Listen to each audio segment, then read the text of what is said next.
What's up, everyone? I'm Paxton. This is Girls & Co., and I'm starting a new series called Storytime. You know what? I'm going to need my coffee. I feel like everyone has a bad dating story, right? They were ghosted, they were catfished, they were stood up, whatever it may be. Everyone has a bad dating story. I promise I have yet to meet anyone that has as crazy and as bad of dating stories as I do. Start off by saying, I hate dating. My family and friends genuinely wanted me to continue going on dates because the stories got crazier and crazier. So let's set the scene. It's 2018, New Year's, and me and my best friend, Sydney, we had this stretch of time where we would just pick a random city and go there for New Year's. So she decided to pick Chicago. I know what you're thinking. Isn't Chicago windy and cold during New Year's? Yes. Yes, it is. Paxton, don't you hate the cold? Yes. Yes, I do. I don't know why I said yes, but I did. We ended up with this story, so I guess that's a plus. So me and my best friend Sydney are at a bar the day before New Year's Eve. And Sydney is the type of person that is very chaotic and spontaneous in a good way. I'm the reserved, calm, cool, collected, like I'm a lot more type A. We balance each other out, right? So I wanted to take a play out of Sydney's handbook. And Sydney has met some of the most interesting people in the world for just being outgoing and saying yes to fun things. You know what? I want to meet someone fun and cool. I'd been single for a while. It's 2018. I'm like, let's start off this year right. I'm like, you know what? If I get like a DM or a message or something from someone attractive on Instagram, I'm gonna say yes. Let's see what happens. So, mind you, I decided this like a few days before we get to Chicago. So when we're in Chicago, we're at this sports bar. I get a message from what looks to be like a very attractive man. Sydney's like, put your money where your mouth is. Like, you said that you were going to respond and have fun and be open to meeting new people. Like, this is your opportunity. And I'm like, you know what? You're right. You are right. That was my first mistake. So I had posted that we were at this sports bar with the geotag or whatever. So this guy messages me and is like, hey, that's a great bar. I go there all the time. Started like the conversation, right? As the conversation goes, this guy's witty, smart. So as the conversation's going on, he goes, hey, I know this is forward. Feel free to say no, but I'm actually having a get-together with a bunch of people in your industry and my industry, and it's right across the street. Here's the address. I can let the front door know that you're coming. You and your friend, bring whoever. Bring as many people as you want. Hindsight, as I'm telling this story out loud to people that don't know me, it's probably not the smartest thing that I've done, saying yes, going to a stranger's house, but it comes back to bite me in a very funny way. So I'm like, you know what? Yes, I'm going to say yes to this media industry finance type party in a Chicago high rise. We've had a few drinks, so judgment, not there. It's not there. I want to preface all this by saying, yes, this is very stupid for us to just say yes and go to a stranger's place. But I did stalk him on the internet, found him on LinkedIn. We cross-referenced, okay? And he said that there were essentially people in my industry there, and I was in between jobs. I'm trying to validate something that I wouldn't do now, but we walk in, there's a doorman. He's like, your name's on the list. Perfect. Apparently there's a guest list. Who knew? I think it's made up. We go to the 45th floor, and me and Sydney are like early 20s. I've never been to a high-rise, like, exclusive party like this at this point. So I'm like, I am leveling up in the world. Like, this is my time to shine. So I walk up to the door, I knock, and the person that answers is in flannel pajamas, barefoot, no socks. Not a single soul is in this place. And this dude is maybe like 5'3", maybe 5'3", 5'4".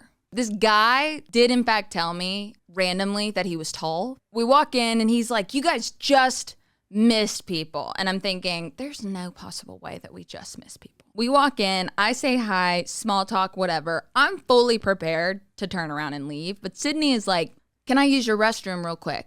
And he's like, yeah, sure, blah, blah, blah. Nice dude, really nice. So Sydney's in the bathroom and I'm just having small talk, whatever. He's like, feel free to take your shoes off. You can do whatever, blah, blah, blah. I'm like, I'm good. He's like, do you want to drink? I'm good. I don't plan on staying. I'm in the living room area and Sydney is at the bathroom by the door. This girl is the worst wingman I've ever met in my life. She beelines out of the bathroom door and goes, all right, have a good time, bye. Leaves. This girl left me. To this day, she still says, I thought you were having a good time. There was no part of me that was having a good time at all. I've also known Sydney since high school, so she's my longest best friend. She knows me, she loves me, and she was trying to push me into what I had said I wanted. She just misread the situation. So it's me and this dude, which truthfully made me a little uncomfortable, but also I'm like, you know what? No, let's grow in this moment. Let's figure out a way to leave without being mean. In my mind, I'm going to continue the conversation for about 10-15 minutes and then fake a phone call from Sydney and then leave. That's my plan. This guy's like, would you like to sit down? I'm like, you know what? I'll give him that. This guy sits on the opposite end of the couch. So we're like an awkward distance away. So he's asking me about random things like my family and if I have good relationships with them, whatever, what I do for work, all the things, the small talk conversations. The weird part is that if I'm sitting over here, he's over there, but he just like randomly reaches and like holds my forearm. This guy all the way over here, but he's like awkwardly, like if this is my forearm, he's like awkwardly like holding it as he's like, so tell me about your family, like this. So his hand's like this on my forearm, not gripping, just like resting. So it's like, so tell me about your family. And I was like, okay. So in my mind, I'm just going to ignore it, right? So we've got one forearm like this. And then all of a sudden, he asked me another family question, and we've got another hand. He's leaning awkwardly like this, like trying to get his body as far away from me as possible, but still have like his fingers on my forearm. At this point, I'm just confused. I'm like, what? Why? It's just like a weird, like, why? This guy gets up to get water, asks me if I want any. I'm like, no, I'm just going to make sure Sydney got home okay. Text Sydney, and I quote, if you do not call me and frantically say you are lost in the middle of Chicago, we are no longer friends and I will never speak to you again. Dead serious.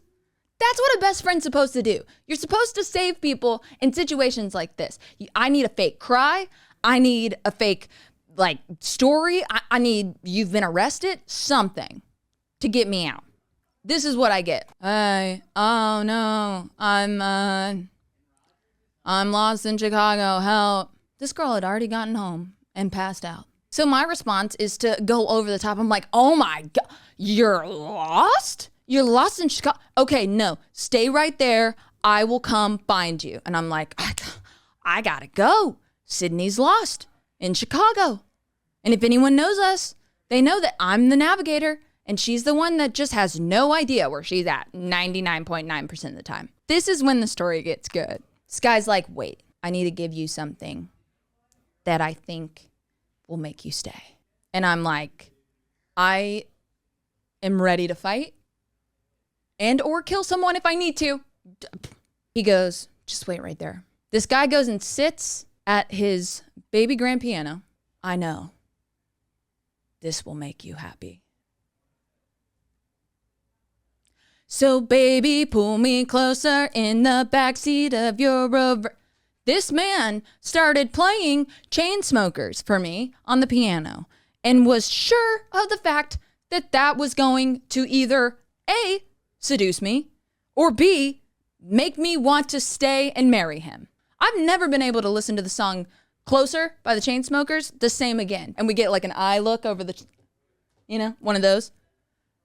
I'm in disbelief that this is happening. I'm sober as could be at this point, and I have no idea what's going on. Why Chainsmokers? Why that song? Like maybe L is for the way you look. That would have been a little better. Chainsmokers? At this point, I'm just baffled. I'm like, no, I really got to save my friend. I got to go. So as I'm like going, I'm walking out. I'm like, it was so nice meeting you. It was so nice. I'm like backing up at the door. This is the cherry on top. As I'm like about to grab the door, he goes, wait, there's one more thing I'd like to give you, in the most dramatic way possible. I have the door the door just ready to go. And he goes, wait, let me give you this. Tries to kiss me. Here's the kicker. Remember, he's like 5'3", 5'4". I'm like 6'1". On his tippy toes, misses my face and makes out with my chin.